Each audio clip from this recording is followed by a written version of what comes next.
भारत की सेकुलरिज्म के पर चर्चा अगर करनी है तो मैं बहुत जिम्मेवारी के साथ आज और गंभीरता से बात करना चाहता हूं। भारत का सेकुलरिज्म इसलिए नहीं है कि संविधान के अंदर वो शब्द जोड़ दिया गया है। भारत हजारों साल से सर्वपंथ समभाव इस तत्वज्ञान से जुड़ा हुआ है। भारत ही दुनिया में एक देश है जिसकी फिलॉसफी कहती है एकम सत विप्राहा बहुधा वदंती। सत्य एक है, जानकार लोग उसको अलग अलग रूप में प्रस्तुत करते हैं। भारत ही एक देश है जो कहता है सर्वे अपि सुखिनः सन्तु सर्वे सन्तु निरामया सर्वे भद्राणि पश्यन्तु मां कश्चित् दुर्भाग् भवेत्। भारत कभी ये नहीं कहता हिंदू सुखेन सुखी है, ऐसा नहीं कहता है।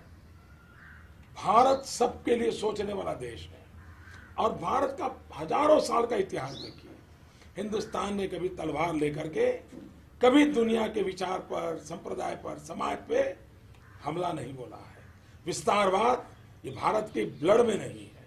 उस भारत को बिन सांप्रदायिक सिखाने की कोशिश है न हमें करनी चाहिए न किसी और ने करनी चाहिए। जो लोग भारत की बिन सांप्रदायिकता के नाम पर कल बयानबाजी की है, मैं उन फारूक साहब से पूछना चाहता हूं, भारत की बिन सांप्रदायिकता के ताकत इतनी जोरदार है और ये हमारी रगों में है, सिर्फ संविधान में नहीं, हमारी रगों में है। हम सर्वसमावेशक हैं। ये देश ऐसा है जो प्रकृति की भी पूजा करता है, पेड़ की भी पूजा करता है, पानी की भी पूजा करता है। यहां कोई पराया हो ही नहीं सकता। पूरे ब्रह्मांड को अपना मानता है, पूरे विश्व को परिवार मानता है।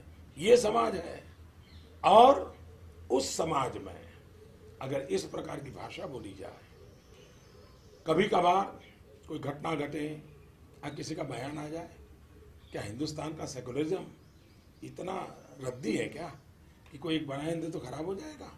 और इसलिए फारूक अब्दुल्ला से मैं कहना चाहता हूं, हजारों साल के हिंदुस्तान के इतिहास में भारत की हजारों साल की महान सेकुलरिज्म की परंपरा को सबसे बड़ी चोट, गहरी चोट अगर कहीं पड़ी है तो कश्मीर में पड़ी है। और वो भी श्रीमान फारूक अब्दुल्ला जी आपके पिताजी की राजनीति के चलते हुआ है। श्रीमान फारूक अब्दुल्ला जी आपकी राजनीति के चलते हुआ है। श्रीमान फारूक अब्दुल्ला जी आपके बेटे की राजनीति के चलते हुआ है। इस देश में कश्मीर एक ही है जहां से पंडितों को धर्म के आधार पर निकाल दिया गया। जो सूफी परंपरा की भूमि थी उसको आपने निजी राजनीतिक स्वार्थ के लिए संप्रदाय के रंग से रंग दिया है। और इसलिए आप कोई बयान करने वालों को, मोदी को वोट देने वालों को दरिया में डुबोने की बात करते हो, पहले आपके पिताजी, आपका बेटा कश्मीर की राजनीति को सारी दुनिया में कौमी रंग देने का पाप कश्मीर की धरती पर आपने किया है। कश्मीर ये सूफी परंपरा की धरती है। कश्मीर ये सर्वसमावेश की धरती थी, उसको ये दाग लगाने का काम आपने किया है।